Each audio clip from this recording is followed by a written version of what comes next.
YSR Congress party యొక్క గూండాయిజము, rowdyism మరొక్కసారి ఇవాళ రోజున బహిర్గతమైంది.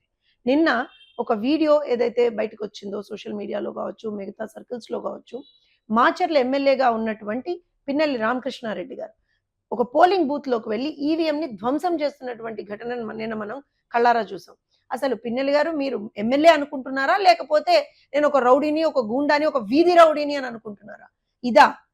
అసలు ప్రజాస్వామ్యం మీద మీకు ఏమాత్రం కూడా ఒక గౌరవం అనేటువంటిది లేదా? దానికి మళ్ళీ వీళ్ళ డిఫెన్స్ ఏంటి అనంటే అక్కడ ఏదో రిగ్గింగ్ జరుగుతుంది, దాన్ని ఆపాలని చెప్పి ఈవీఎంని ధ్వంసం చేశాట. కొంచెమన్నా బుర్రుండి మాట్లాడుతున్నారా? కొంచెమన్నా బుద్ధుండి మాట్లాడుతున్నారా? లేకపోతే ఏమనుకుంటున్నారు ఇవాళ రోజు? మీకు ఏదైనా ఇబ్బంది ఉంటే, ఏ పోలింగ్ బూత్ లో అన్నా ఏదైనా ఇబ్బంది ఉంటే మీరు కన్సర్న్ అఫీషియల్స్ కి కదా మీరు ఒక కంప్లైంట్ ఇవ్వాల్సింది. అయినా ఇది ఇవాళ మీకు కొత్త కాదేమో. ఎందుకంటే గత 5 సంవత్సరాలుగా జగన్మోహన్ రెడ్డి గారు మరియు ఆయన వెనుకున్నటువంటి ఎమ్మెల్యేలు కావచ్చు, ఎంపీలు కావచ్చు, ఎమ్మెల్సీలు కావచ్చు, మంత్రులు కావచ్చు, వారి పార్టీలో ఉన్నటువంటి ప్రతి ఒక్క వ్యక్తి కావచ్చు, ఈ 5 సంవత్సరాలుగా కేవలం హింసే ఒక ఆయుధంగా వాళ్ళు ముందరికెళ్తా ఉన్నారు. హింసనే నమ్ముకొని వాళ్ళు రాజకీయం చేశారు ఈ 5 సంవత్సరాలుగా. మీరు అధికారంలో ఉన్నారని మీరు అనుకోలేదు. మేమేదో ఇవాళ రోజున అక్కడ కూర్చొని మేము దేవుళ్ళము, మేమేదో రాజులము అని అనుకుని మీరు 5 సంవత్సరాలు పాలన అని అనలేం మనం దాన్ని. నేను ఇందాక చెప్పినట్టుగా ఒక గూండా రాజుని మీరు ఈ గత 5 సంవత్సరాలుగా రాష్ట్రంలో పెట్టారు. ఆ రోజున పోలింగ్ డే రోజున కూడా మనం చూస్తే ప్రజల్ని ఓటేయనీయకుండా ఏ రకంగా వాళ్ళని ఆపుదామా, ఏ రకంగా ఒక శాంతి భద్రతల సమస్య క్రియేట్ చేద్దామా, ఇవే మీరు ఆలోచించారు తప్పించి ఇంకేమీ లేదు.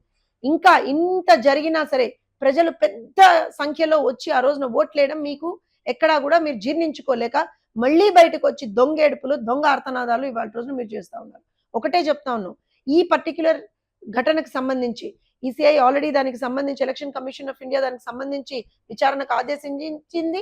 క్రిమినల్ ఛార్జెస్ కూడా పెట్టి కేసులు దర్జీ చేయాలి పిన్నెల్లి మీద అని చెప్పారు. దాంతో పాటుగా మేము ఈసీఐ కూడా విజ్ఞప్తి చేసుకుంటా ఉన్నాము, ఎవరైతే అక్కడ ఆ పోలింగ్ బూత్ కి సంబంధించి ఉన్నటువంటి పోలింగ్ ఆఫీసర్స్ కావచ్చు, పోలింగ్ సిబ్బంది కావచ్చు, అలానే అక్కడ ఉన్నటువంటి పోలీస్ అఫీషియల్స్ కావచ్చు, వాళ్ళని కూడా క్షుణ్ణంగా మీరు ఎంక్వైరీ చేయాల్సినటువంటి అవసరం ఉంది. ఎందుకనంటే ఆ రోజున ఆ ఘటన జరుగుతుండగా పోలింగ్ ఏజెంట్ గా కూర్చున్నటువంటి ఒక తెలుగుదేశం పార్టీ కార్యకర్తగా పోలింగ్ ఏజెంట్ గా ఉన్నటువంటి వ్యక్తి మీద ఏ రకంగా దాడి చేశారు. అతను వెళ్ళి ఆ ఈవీఎం డిస్ట్రక్షన్ ని ఆపుదామని ప్రయత్నించినప్పుడు, ఏదైతే ధ్వంసం చేస్తా ఉన్నాడో దాన్ని ఆపుదామని ప్రయత్నించిన తర్వాత ఇమ్మీడియట్ గా బయటకు వచ్చి అతను ఏ రకంగా హింస పెట్టారు, అతని మీద ఏ రకంగా దాడి చేశారు అనేటువంటిది, గొడ్డలితో అతని మీద ఏ రకంగా దాడి చేశారు అనేటువంటిది కూడా ఆ రోజే బయటకు వచ్చింది. మళ్ళీ దానికి సంబంధించినటువంటి వీడియోలు, ఫోటోలు కూడా బయటకు వస్తా ఉన్నాయి. సో హింసనే నమ్ముకుని రాజకీయం చేస్తున్నటువంటి జగన్మోహన్ రెడ్డి గారు మీ పాలనకి ఎండ్ కార్డ్ పడిపోయింది. రేపు పొద్దున జూన్ 4న వచ్చేటువంటి రిజల్ట్స్ తోటి, జూన్ 4న వచ్చేటువంటి ఫలితాలతోటి మీరు ఏ రకంగా అయితే గత 5 సంవత్సరాలుగా రాష్ట్రంలో అరాచకం చేశారో, విధ్వంసం చేశారో, ప్రజలు ఆ విధ్వంసకర అరాచక పాలనకి చరమగీతం పాడారు అనేటువంటిది మీకు అర్థమవుతుంది. ఇప్పటికైనా సరే చెప్తా ఉన్నాం, ఒళ్ళు దగ్గర పెట్టుకొని ఉండండి. ప్రజాస్వామ్యం అంటే గౌరవంగా ఉండండి. ప్రజాస్వామ్యానికి గౌరవం ఇవ్వండి.